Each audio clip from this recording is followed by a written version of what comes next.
Contemplar l'Evangeli d'avui. Dia litúrgic. Diumenge 3 de durant l'any. Text de l'Evangeli segons Sant Marc. I després que Joan fos arrestat, anà Jesús a la Galilea i predicava l'Evangeli de Déu dient: s'ha complert el temps i el regne de Déu és a prop. Convertiu-vos i creieu en l'Evangeli. I passant per la vora del mar de la Galilea, veié Simó i el germà de Simó, Andreu, tirant les xarxes al mar, ja que eren pescadors. I els digué Jesús: veniu darrere meu i us faré ser pescadors d'homes. Immediatament, deixant les xarxes, els seguiren. I avançant una mica veié Jaume, el del Zebedeu, i Joan, el seu germà, i ells també eren a la barca reparant les xarxes. I immediatament els cridà. I deixant el seu pare, Zebedeu, a la barca amb els jornalers, se n'anaren rere ell.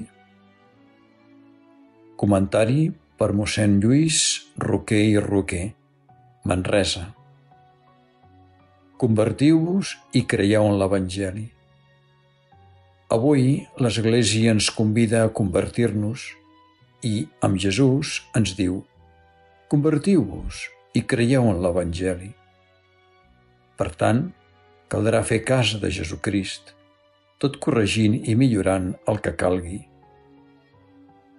Tota acció humana connecta amb el designi etern de Déu sobre nosaltres i amb la vocació a escoltar Jesús, seguir-lo en tot i per tot, i proclamar-lo tal com ho feren els primers deixebles, tal com ho han fet i procurem fer-ho milions de persones. Ara és l'oportunitat de trobar Déu en Jesucrist. Ara és el moment de la nostra vida que empalma amb l'eternitat feliç o desgraciada. Ara és el temps que ens proporciona Déu per a trobar-nos amb ell, viure com a fills seus i fer que els esdeveniments quotidians tinguin la càrrega divina que Jesucrist, amb la seva vida en el temps, els ha donat.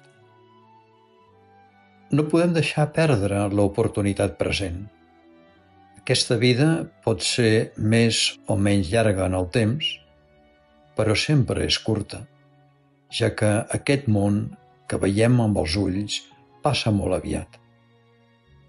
Després ens espera una eternitat amb Déu i els seus fidels, en plena vida i felicitat, o lluny de Déu, amb els infidels, en vida i infelicitat totals.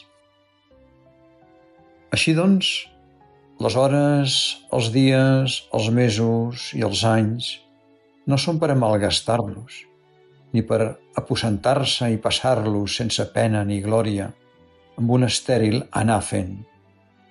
Són per a viure, ara i aquí, el que Jesús ha proclamat en l'Evangeli Salvador.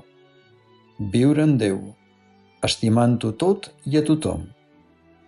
I així, els que han estimat, Maria, Mare de Déu i Mare Nostra, els sants, els que han estat fidels fins a la fi de la vida terrenal, han pogut escoltar: bé, servidor bo i fidel, entra al goig del teu Senyor. Convertim-nos, paga la pena, estimarem i serem feliços des d'ara.